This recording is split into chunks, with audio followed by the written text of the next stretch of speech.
May mga Pinoy boxers talaga mga bro na sumubok sa pagbaboxing dahil namanan nila ito sa kanilang angkan na kung saan pinagmanahan na nila ang pakikipagbuntalan. Isa na nga dito mga bro, itong undefeated Pinoy prospect na nagmula pa sa angkan ng mga matatapang na boxers at talagang kaabang-abang ang mga laban na pwedeng maging world champion. Siya mga bro ay si Archel Villamor, isang southpaw na tinuruan ng kanyang ama na si Archie Villamor na isa ring boksingero. Grabe ang kanilang disiplina sa laban mga bro. Kahit pa nakamit na ni Archie ang panalo, pinagalitan pa rin ito ng kanyang ama pag hindi nito nasunod ang kanilang plano dahil sa pangarap nilang maabot ang World Championship fight. Pinagalitan ako. Pinagalitan mo daw siya. Ba't naman pinagalitan?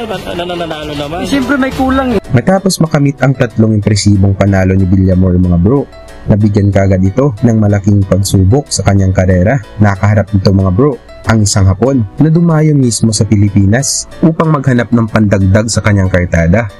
Ito mga bro, ang future world champion ng Japan na si Fugo Komatsu. Hindi basta-bastang kalaban si Komatsu mga bro dahil nagmula ito sa 4 na impresibong panalo sa Japan at dumayo dito sa Pinas upang pabagsakin daw ang ating kababayan.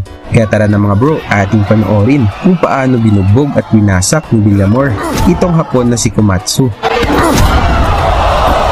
Si Villamor mga bro ay may kartadang 3 wins, walang talo at 1 knockout, habang si Komatsu naman ay may 4 wins, 0 loss at 2 knockouts. Ito ay ginanap sa Ilorde Sports Complex sa Parañaque City. Sa mga gustong pumalpak mga tol, nirekomenda po ng inyong lingkod ang legit na betting site, ang 1xBet. May 5,000 bonus agad sa una nyong deposito.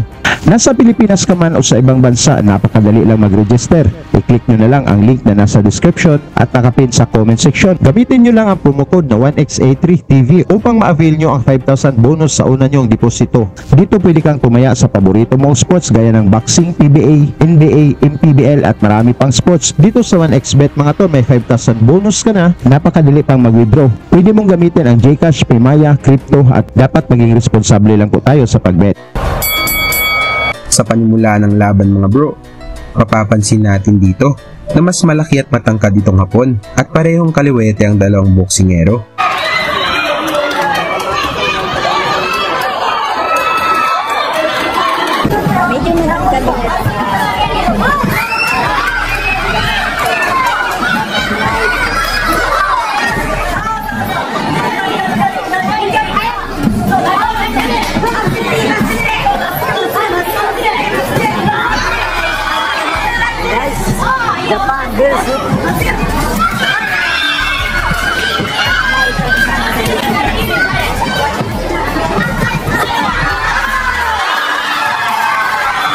Mula sa mabilis na pinakawalan ni Villamor mga bro, bagsak ang Hapon, ngunit nalampasan pa nito ang bilang ng referee.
Dito naman sa round 3 mga bro, maganda rin ang mga patama ng batang Pinoy na kung saan madali nitong pasukin ang depensa ng Hapon.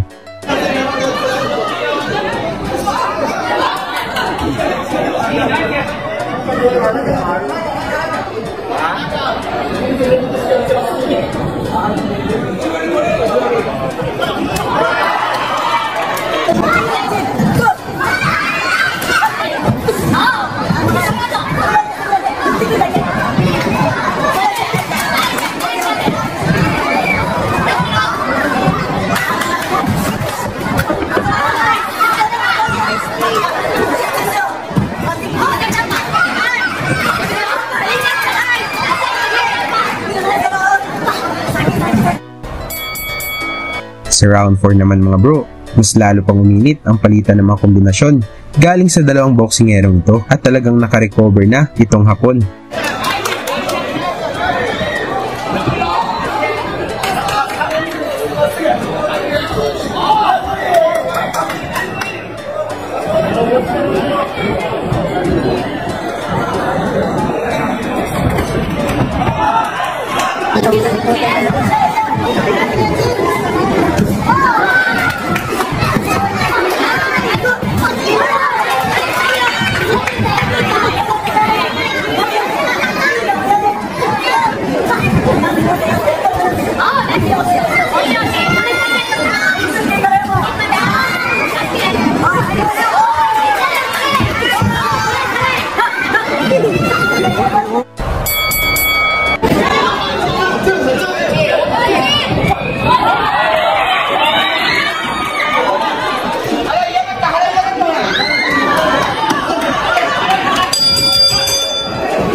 Dito naman sa round 6 mga bro, mainit pa rin ang palitan ng mga suntok galing sa dalawang boxers nito na parehong gustong makakuha ng impresibong panalo.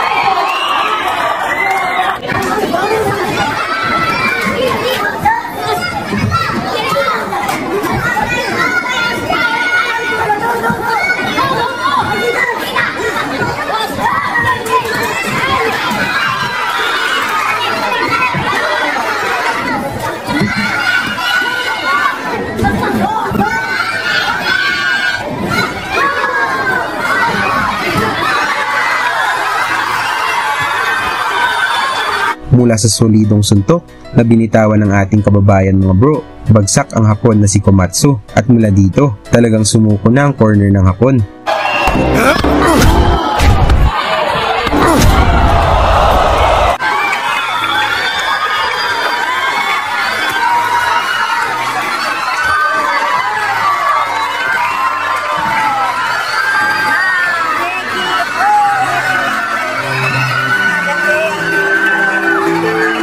Nakamit ng ating kababayan na si Villamor mga bro ang technical knockout na panalo dito sa round 6 at talagang inaabangan ng mga Pinoy boxing fans mga bro ang kanyang mga laban. Salamat sa inyong suporta mga bro at sa susunod nating mga videos. Lagi niyong sundan, huwag magpapahuli. Pag-usapan ay bakbakan, balita niya at laban. Mga Pinoy na di nagpapagapi. Salamat sa mga suporta na lagi nandyan.